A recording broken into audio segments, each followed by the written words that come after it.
I recently tested T-Mobile's Starlink Direct to cell beta during a trip through the remote stretches of eastern Oregon. The idea is simple but powerful. Starlink satellites act as cell towers in space, providing LTE coverage where there's no traditional signal. No special equipment is needed, just a modern smartphone. Starlink currently has about 7,000 satellites in low Earth orbit, with around 500 equipped for direct-to-cell. These satellites beam down LTE using existing mobile bands, and your phone connects automatically when no regular tower is available.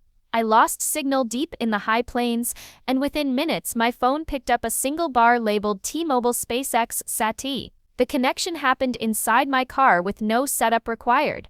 Once connected, I was able to send and receive SMS and iMessages. Initially, messages went through instantly, including typing indicators and delivery receipts. But performance became inconsistent. Some texts took up to 7 minutes to send or arrive. The signal stayed at 1 to 2 bars regardless of where I stood, and I experienced random connection drops that would reappear minutes later. A clear view of the sky didn't seem to affect performance much. This is likely due to the limited number of satellites currently offering direct-to-cell. As with early Starlink internet, more satellites should improve coverage and stability. Still, for brand new tech, it was impressive.